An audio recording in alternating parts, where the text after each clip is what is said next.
Okay, graphing radical functions. Okay, there's two type of radical parent functions. We have f of x is equal to the square root of x, and f of x is equal to the cube root of x. So looking at the parent function here, if we were to plug in a few numbers for x, you'll notice that the y values that we get are only going to be positive because we cannot take a square root of a negative number. So for example, if I plug in 0, 1, and let's say 4, okay, and then I plug it into that square root of x, so square root of 0 is 0, square root of 1 is 1, and square root of 4 is 2, you'll notice that the points 0, 0, 1, 1, and 4, 2 are all going in that positive direction. Because if we try to plug in a negative number, remember the square root of a negative number gives us an imaginary number, okay, which is not something that we would graph. So in order to find the domain, remember the domain is all of the x numbers.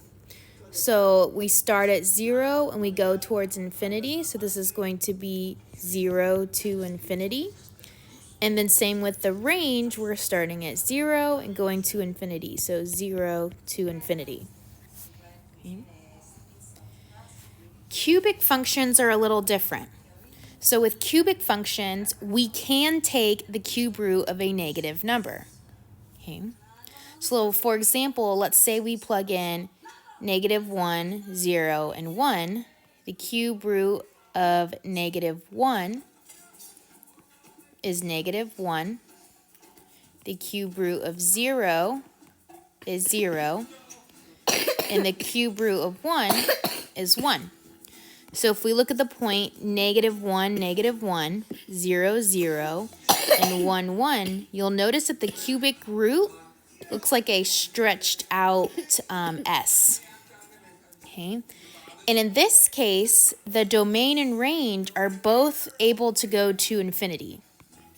So for our domain, it'd be -infinity to positive infinity, and our range -infinity to positive infinity. Okay. So when we are looking at transformations of these graphs, we look at first A, B, C, and D, just like we do on any other equation. So for A, and let me color code this. So for A tells us that we're going to have a vertical stretch by A. If that A value is a fraction, that's a vertical compression by 1 over A. And if A is negative, that's a reflection over the x-axis. And that's the same for both types of equations. Okay. B, so right here inside the parentheses or under the radical, if B is a whole number, that is a horizontal compression by 1 over B. If B is a fraction, that's a horizontal stretch by 1 over B. And if B is negative, that's a reflection over the y-axis. Okay. Okay, now we're looking at either that minus C or the plus C. If we have x minus C, that's going to mean we're going right by C. And if we have x plus C, that means we're going left by C. And then lastly, D, if we have a positive D, that means we're going up. A negative D means we are going down. And I just see a typo right here. This is supposed to say D.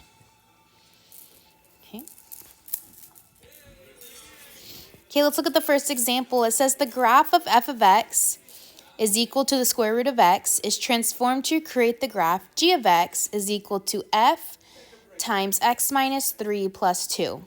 So before we even begin, I want to point out that this right here does not mean x minus 3 plus 2. Okay?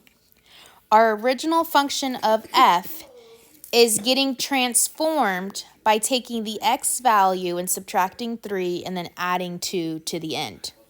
So before we would look at the transformations, I would rewrite this as the square root, and instead of putting x, put x minus 3 and then plus 2.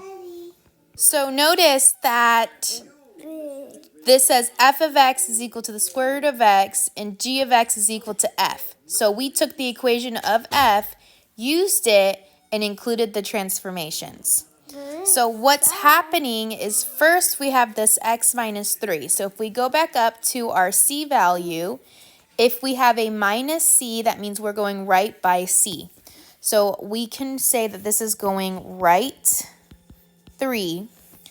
And then if we look at this plus 2, since it's a positive d value, we're going to go up 2. Okay.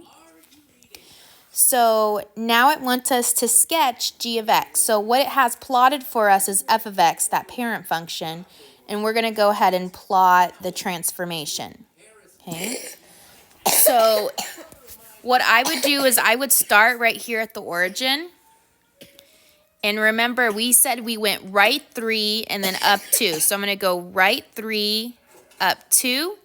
That is now going to be my starting point for my origin. Now let me pick a different point here. So let's say I pick this one right here. Okay, 4, 2. So I'm going to go right 3, up 2. Okay, so that means this line here is my new line. Okay. And you'll notice that the range is going to stay the same. Or sorry, let me repeat this. The domain and range is going to depend on where our graph starts. Okay, so notice in our parent function, it was 0 to infinity for both of them. But if we look here, that was because it started right here at the origin. Our new starting point is 3 to the right and 2 up. So that's at 3, 2. So that means we're going to use those values when writing our domain and range. So for domain, it's the x's. So this is going from 3 to infinity. And range is the y value. So this is going 2 to infinity.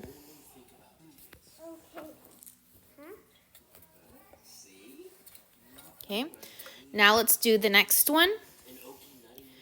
The next one says the graph of f of x is the cubic function, and it's transformed to create g of x, which is equal to the cubic of x minus 4 minus 2. So notice here they didn't include an f in here, so we didn't have to plug this back in. It already did it for us. Okay. So first, looking at each of these, that x minus 4, that tells us that we are going right 4. And this minus 2 tells us we're going down 2. So I'm going to start at the parent function. And notice again, our parent function starts at the origin, 0, 0. So I'm going to do the same thing, and I'm going to go right 4, down 2. Okay, so that is going to be my starting point where that curve starts.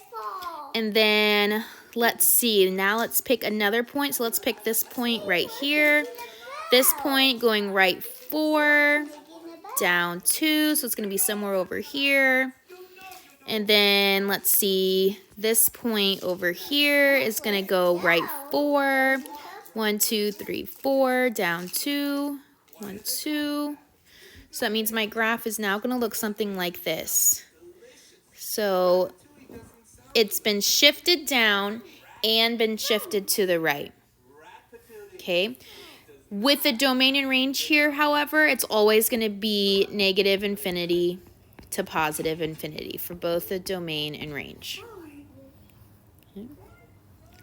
Number 3 says the the graph of f of x is equal to square root of x is transformed to create the graph g of x is equal to negative f times negative f of 5x. Says first describe the transformations. Well, what we're going to do first is we're going to take the square root of x and write it in our new transformation. So instead of saying negative f, f is square root of x, so I'm going to do negative square root, and instead of x, I'm going to put 5x. So this is the negative square root of 5x, which means when we're looking at our transformations, we have our a value being changed here and our b value being changed.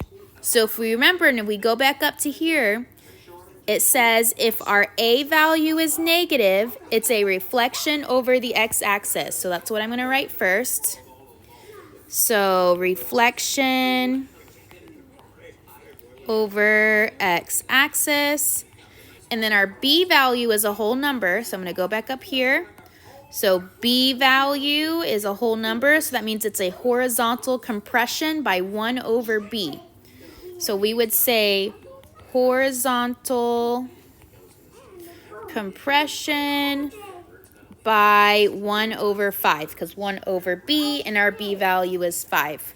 So right away, if we're looking at each of these graphs to see which one best represent it, we're first looking for a reflection over the x-axis. So the dotted line is our parent function and the solid line is our g of x.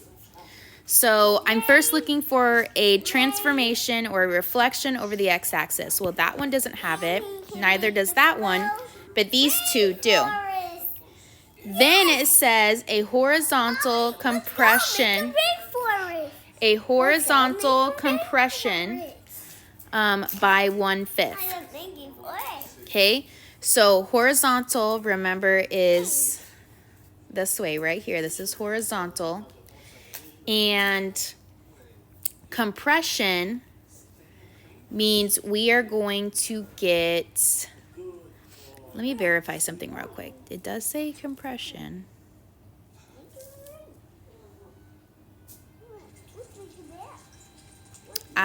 Yes, okay. Remember in the last time we did this, I said a horizontal compression is the same as a vertical stretch. And it's easier to see that on the graph. So if I were to look at it vertically, okay, if I'm looking at this way, which of my solid lines is stretched out further? And that would be this one right here. So that means this one would be my graph. Another way we could check this is, since this is our g of x function up here, we could create a table of x, y values and see which one matches up. Okay. Then it says determine the domain and range of g of x. So that's just the solid line here. So notice that our x's are positive. Okay, so that means this is still 0 to infinity. But our y's are now going negative. So this is going to be negative infinity to 0. Number 4 says the graph of f of x is equal to the square root of x is transformed to create g of x. Write the equation of g of x with the following transformations applied. So first it wants us to show a reflection over the x-axis. So a reflection over the x-axis means we have a negative a value. Then it wants us to see a vertical stretch of 3. So if we go back up here, vertical stretch has to do with the a value. So since it wants it by 3, we would just write that 3 in the a value. So this is going to be, so far we know that this is going to be a negative 3. Left 2. So if we go back up here, we know that the c value determines left or right. And if it's left, it's going to be that x plus c. So we're going to do x plus 2. And then up 4 means plus 4. So we have g of x is equal to negative 3 square root of x plus 2 plus 4. That's our answer. Okay. Number 5 says the graph of f of x is equal to the cubic, which is transformed into create g of x. Write the equation of g of x with the following transformations applied. Okay. So vertical compression of 1 over 2, this affects the a value. Okay. Right by 5, so this is going to be x minus 5. and down 3 minus 3.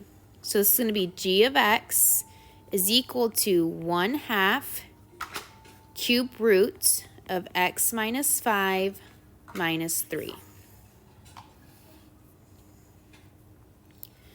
Number 6 says the graph of f of x is equal to the square root of x is transformed to create the graph g of x is equal to the square root of negative x plus 6 plus 3. Describe the transformations of f of x to g of x. So I see several things here. I see a negative in the b value. I see a horizontal transformation, and I see a vertical transformation. So since our b value is negative, this is going to be a reflection over the y-axis. X plus 3 tells us, or sorry, x plus 6 tells us we're going left 6, and plus 3 means we're going up 3. And then number 7 says the graph of f of x is equal to the cubic function is transformed to create the graph of g of x is equal to 3f of x minus 9 minus 7. So this is one where we're going to have to first create g of x. So g of x is equal to 3. F is our function above, so the cube roots of x minus 9 minus 7. So we see several things here. We see an a value, we see a c value, and we see a d value. Okay, so since our a value is a whole number, we go back up here, look back at our function for a. It's a whole number. That means this is a vertical stretch by a. So I go back down here, and I say that this is going to be a vertical stretch by 3. Okay, we're going to go right 9 and down 7.